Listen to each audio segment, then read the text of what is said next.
Sepatutnya apa yang dituduh, apa yang diperkatakan oleh Tommy Thomas dalam buku ini boleh mendedahkan banyak kepincangan Pakatan Harapan. Kita tak perlu nak memfitnah Pakatan Harapan. Kita cuma perlu beritahu rakyat perkara sebenar. Apa yang peguam negara mereka sendiri perkatakan tentang kerajaan Pakatan Harapan, tuan-tuan. Banyak kepincangan dan insya-Allah malam ni kita akan kupas dengan lebih mendalam lagi insya-Allah. Tanpa melengahkan masa, silakan. Tok ni diorang Ya. cakap suruh tunjuk gambar muka depan buku tu. Ini ya tuan-tuan Diorang boleh beli Buku ni tuan-tuan boleh belilah. Tapi kalau nak beli buku ni tuan-tuan membantu Tommy Thomas. Masyarakat antarabangsa tuan-tuan tak beli buku ni. Ini untuk maklumat tuan-tuan. Jualan di peringkat antarabangsa sangat rendah. Yang banyak beli ni saudara, orang-orang di dalam negara. Itu pun banyak nak tahu pendedahan yang dilakukan oleh Tommy Thomas ni. Okey. Silakan. Okey Tok, semasa pelantikan Tunku Maimun yang ketua Akhir Negara, kenapa Jack tak ambil tindakan? Sebenarnya orang yang patut ambil tindakan ialah peguam negara. Baru-baru ni telah didedahkan bagaimana Jabatan Peguam Negara menasihatkan, mengesyorkan supaya laporan pasukan petugas khas ini tidak didedahkan kepada umum. Agak-agak tuan-tuan, kenapa Jabatan Peguam Negara tak nak benda ni diketahui umum? Kerana kalau ianya dibaca, saudara, pertama sekali orang akan tahu betapa bodohnya bekas Peguam Negara lantikan Pakatan Harapan ni. Junior lawyers pun tahu apa yang dia boleh cakap dalam buku, dia boleh tulis, dan apa yang dia tak sepatutnya tulis. Bila dia tulis semua benda, dia mendedahkan perbualan dia dengan Perdana Menteri, perbualan dia dengan Agung, dia mendedahkan campur tangan politik, campur tangan pihak eksekutif dalam pelantikan hakim tidak melalui Jack. Dia mendedahkan tentang perbualan dia dengan lembaga pengampunan diraja, baik di peringkat persekutuan maupun di peringkat negeri. Dia mendedahkan banyak benda. Persoalan dia,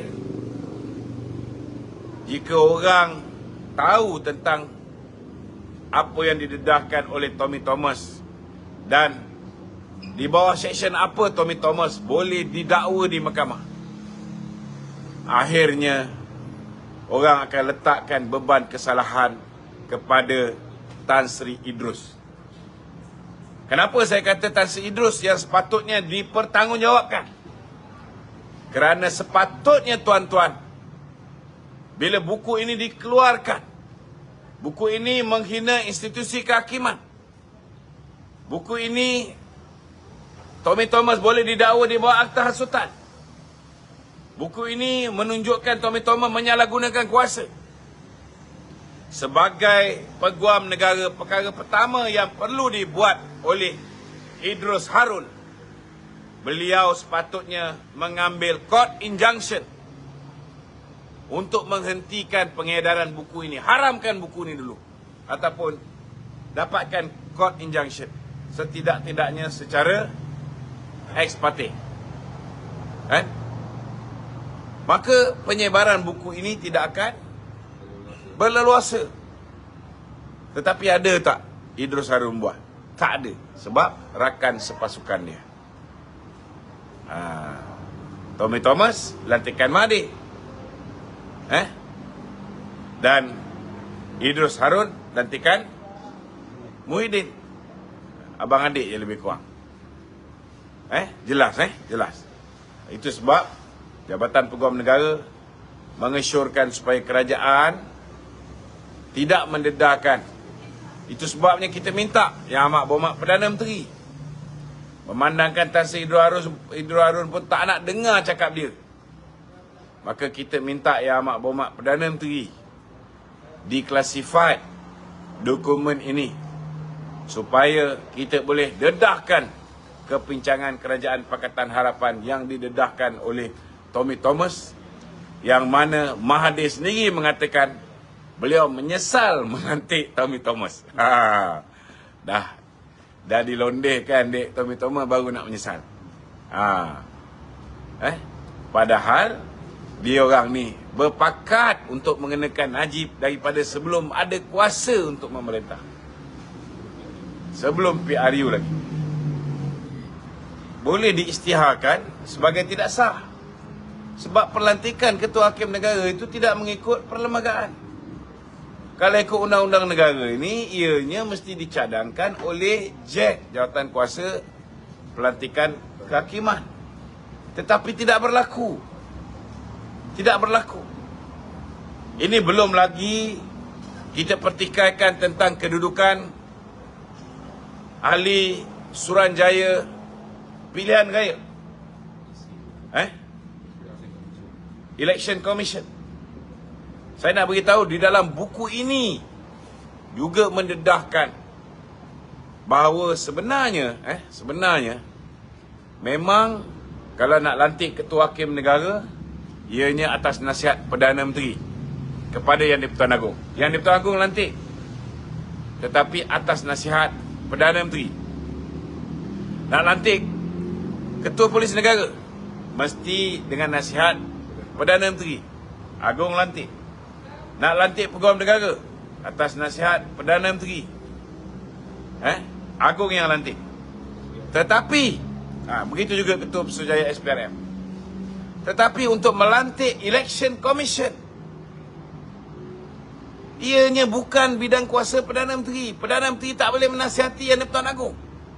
Kerana Election Commission adalah sebuah badan yang betul-betul bebas.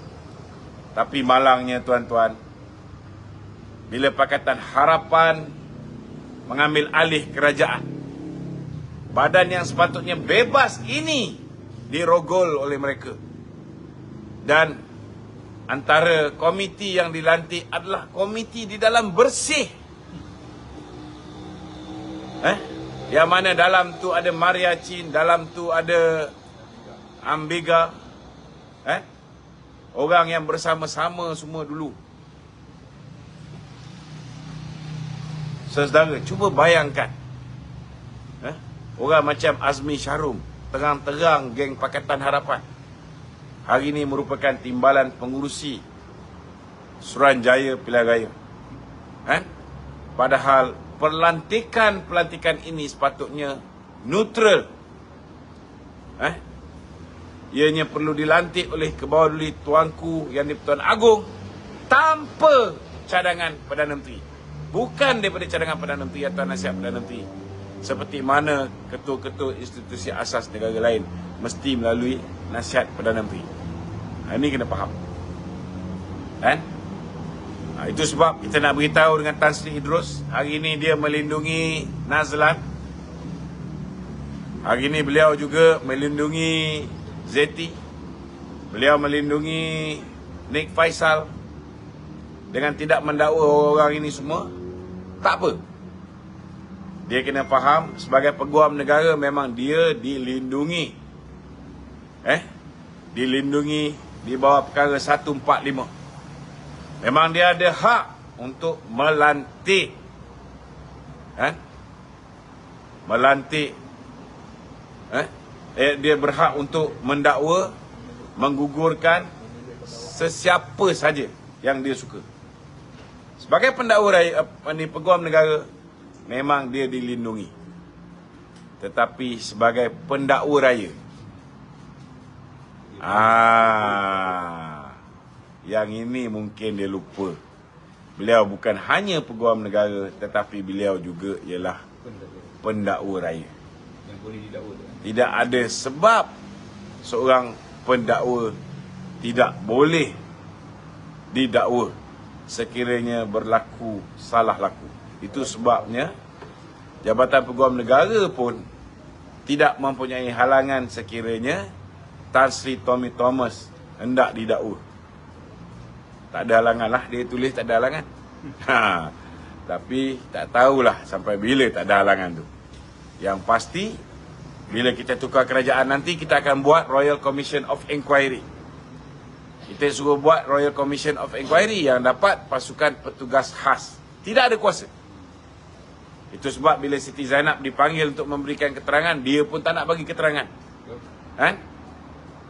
Tetapi bila kita wujudkan RCI, Royal Commission of Inquiry, semuanya akan terbongkar insya-Allah. Kalau nak tengok benda ni terbongkar, undilah Barisan Nasional.